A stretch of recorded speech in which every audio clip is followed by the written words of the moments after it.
Hi guys, Drones Tips here. Now today I'm going to be looking at the DJI GO app. Okay, so this is going to be an in-depth look at the actual app itself. Okay, so you may have heard me mention the DJI GO app in other videos on the YouTube channel. Okay, so this is just going to be a very good in-depth look at the actual app. Okay, so first of all you have to download the app from the App Store or the Google Play Store and connect it all up. But watch my other videos that include that on my YouTube channel. Okay, so this is just going to be about the app. I have to turn the aircraft on though for this to work. Okay, so the things you will need to actually work the DJI GO app is a charging cable, which should be all connected up to the actual remote controller using the USB thing at the back, the aircraft, and obviously the battery and things like that, and the remote controller, and a device that obviously runs the DJI GO app. Okay, so I'm just going to very quickly take this battery out because it is only on one thing and replace it with one that is fully charged. Okay, so first of all, obviously I am not connected yet because nothing is on. I'm going to turn on the aircraft. Now I have listened and watched back some of the other videos that I have uploaded, and I have recently uncovered that this is making quite a loud noise on the actual videos. So I'm just going to take this away and I'm going to pop it in here. In fact, no, I'm going to pop it just on the top here. Okay, so that's where I am, and that's where the drone is, just over there, just safe and sound. And this is where I am filming. Okay, so guys, the first thing we're going to do is we're going to turn on the actual aircraft. You press and then hold for 2 seconds to turn that on. I don't need to show you that. And then I'm going to turn the remote controller on.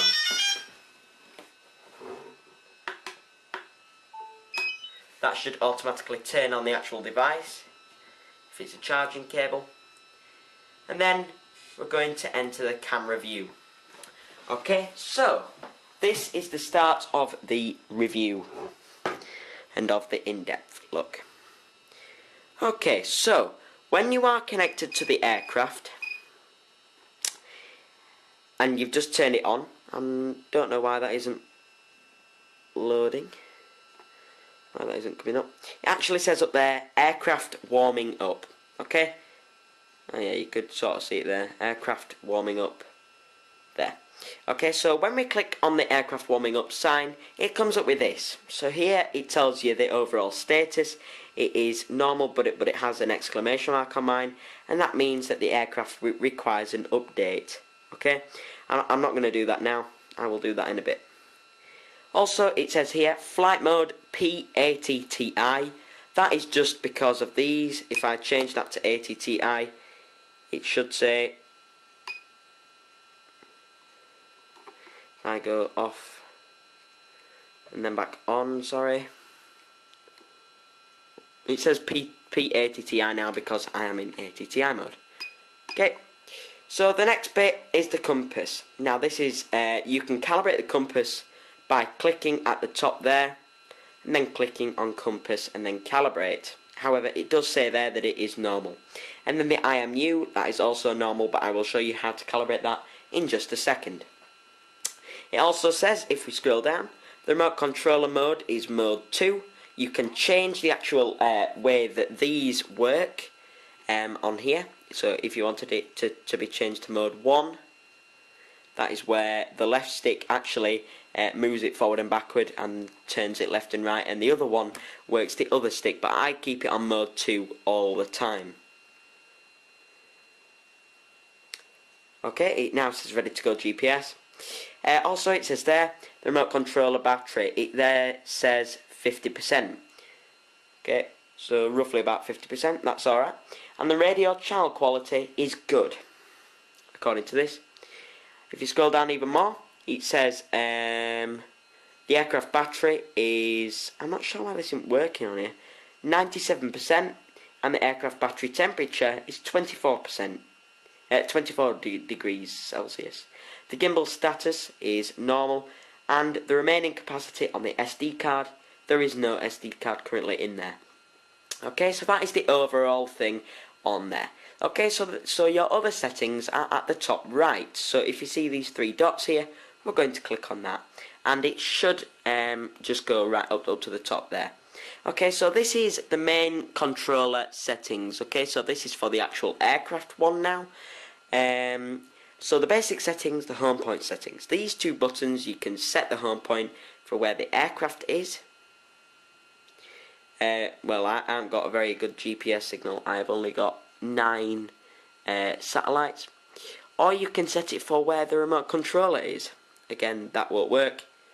Okay, so they will work if you have got a strong GPS signal. Okay, multiple flight modes. These are these again. That is functional mode, that is ATTI mode, and that is GPS mode. I would recommend flying in GPS mode when you are flying outside, unless you know what you're doing. Return to home altitude. Okay, so basically when you press that button, or it comes back on its own, it will go either to that height or stay its remaining height. So what that basically means that if you have that set to 20 meters for when it's coming back, so when it rises it will only go to 20 meters. However, if you are already at 100 meters, it will not go down, it will just keep on coming back, which I think is quite cool. So it says here, after entering return to home mode, aircraft will climb to the lowest safe altitude and fly back. If the current height is higher than the safe altitude, the aircraft will fly horizontally, which is basically what I've just said. Flight restrictions. This is beginner mode. In beginner mode, the aircraft will only fly a restricted speed with a radius of 30 meters around the home point. Okay, so if I turn that on, then that is now in beginner mode. Okay, I'm going to turn that back off because I do not need it on. Also, maximum flight altitude is 98 feet. Maximum flight distance is also 98 feet. Hang on a minute. Is this? I'm just wondering whether that would be a better way to show you. It's still not very clear, that is it. I'm so sorry for this. Okay, and right at the bottom, I'm just going to turn that off. Maximum flight altitude, if you want to set that, mine's at 500 meters, which it shouldn't be. It should be at 120. I haven't changed that. And enable maximum distance, and then you can set the maximum distance for where you think you only want to go to. And at the bottom there's advanced settings. Okay, so here we have the EXP. Okay, so that just shows you roughly. Okay, so if I move that, watch the one on the right. There. Okay, so it basically shows you shows you that there.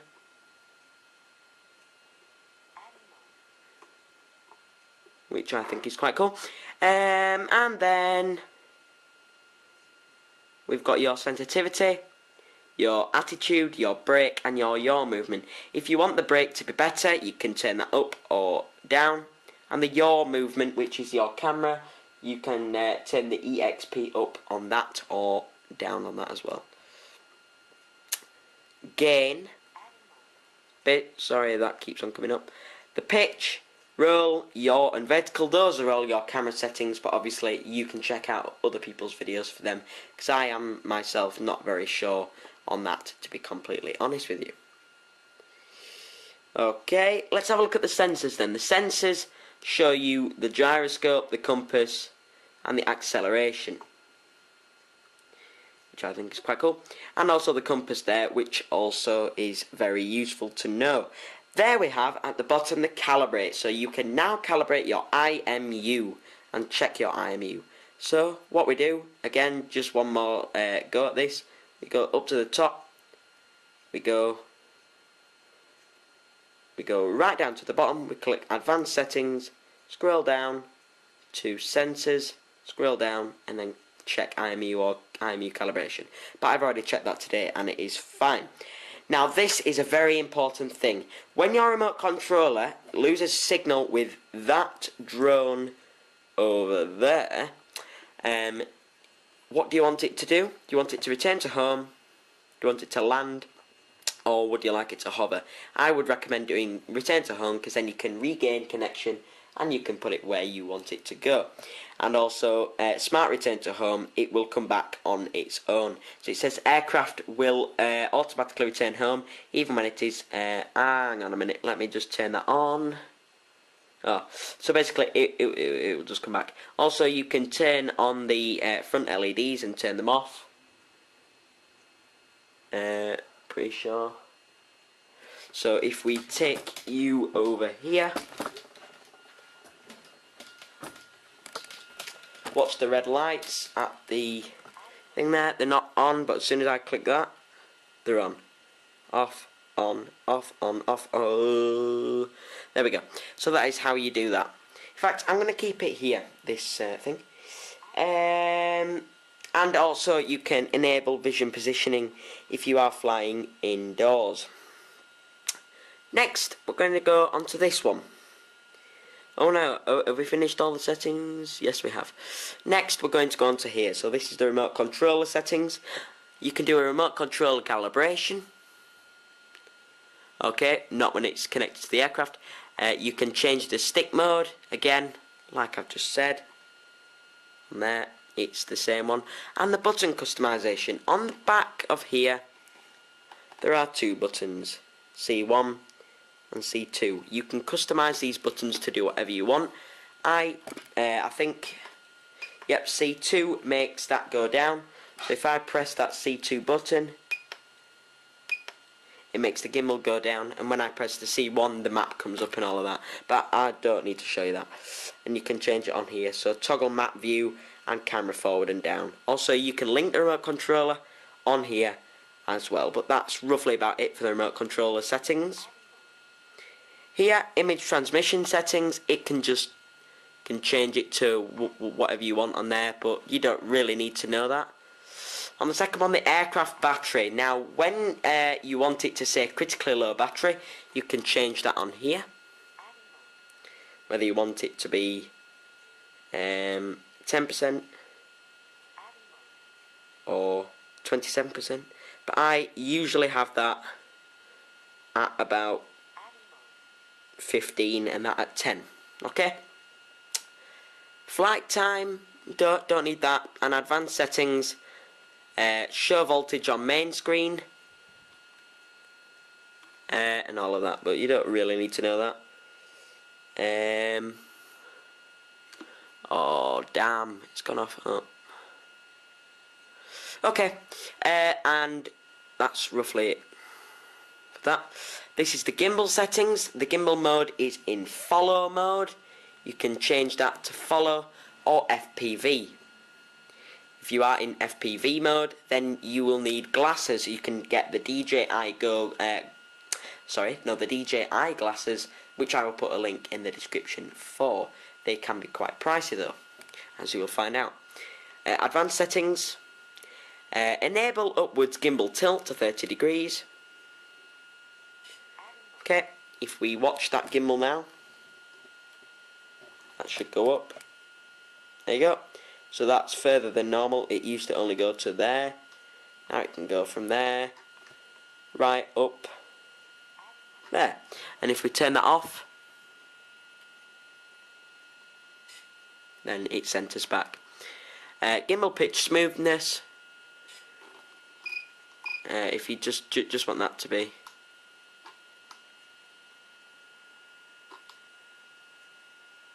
very, very. If you want that to go quite slow or quite fast, I'm going to keep that there actually. And you can reset the settings at the bottom. Okay, centering the camera, that will just literally center that like that by pressing that. Auto gimbal roll, adjust gimbal roll, sorry. That is basically how fast it can go down and how fast it can come back up again. And gimbal auto calibration. When we press that, when we press that button, that will start to move. Okay? Sorry about that, I had to take a call, but I didn't want to end this. So if we click on that gimbal thing and we click gimbal auto calibration, and click OK. Watch that gimbal. I'm not touching anything else at the moment, it's just going to do it on its own.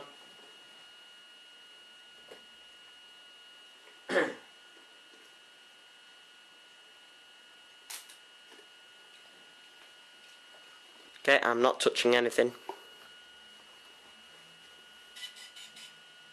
Okay, so that is the gimbal auto calibration. Next is, wait for this to focus. Okay, so that is it for the gimbal settings. The next one is at the bottom, right at the bottom. It is the 3 dots. Now this is the measurement unit, if you want it in imperial or metric. I'm not sure what that is. Live broadcast, so you can put it on YouTube, live or Facebook. Show your flight route. Calibrate map coordinates for China, so you don't really need to do that. Cache map, clear the flight route. And the geo system. When the geo system is enabled, you can use the latest information on flight restrictions to ensure your flight does not violate flight regulations or public safety. That is quite important, so yes, turn that on. Cache during video shooting, I'll turn that on. Maximum video cache capacity 2 GB. Clear cache automatically, I will do that. Warnings and all them, all the other warnings that I've had in the past. Device name.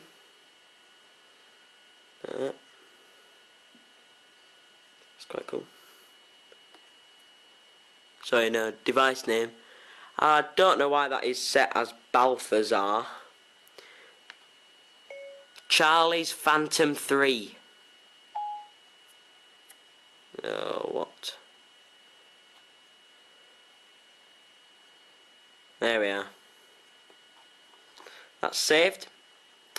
And that is it, guys. So that has been a very, very quick look at the DJI GO app. Here, just here, by the way, these are your your camera settings. So whether you want your ISO really high or very low, or you want your shutter very low or very high. There, video size. So here, guys, my word, that can film in 4K. But I like to film in that at 60 frames per second. Video format, MP4. Your white balance, you can set your white balance there to whatever you want. I've just got it on auto. Why won't it come up? I've just got it on auto there. And the settings there. Just very, very quick settings. Format the SD card there and reset the camera settings and all of them. So that has just been a very, very quick look at that. If you want to take off, it's that, and then you just swipe, but I'm not going to do that, seeing as it's there. But I can set off the propellers. Okay, so when you do this, it might be quite loud for any headphone users. There is a way that you can do this without using the DJI GO app. Down and in. Okay, I have never really got a good shot of that.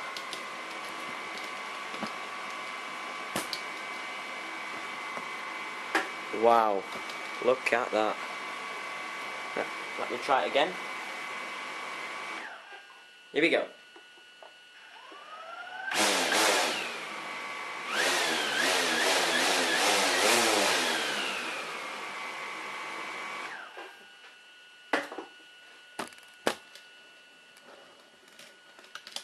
That, my friends, is the DJI GO app. Very quickly looked at. If you would like to see more videos like this, please subscribe and like the video, guys. I have spent so much time in making this, haven't really. But guys, if you enjoyed this video, please leave a like and please subscribe for more. And yeah, see you later.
Well, thanks for watching, thanks for subscribing.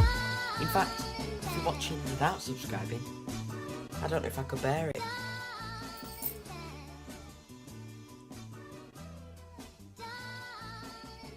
it.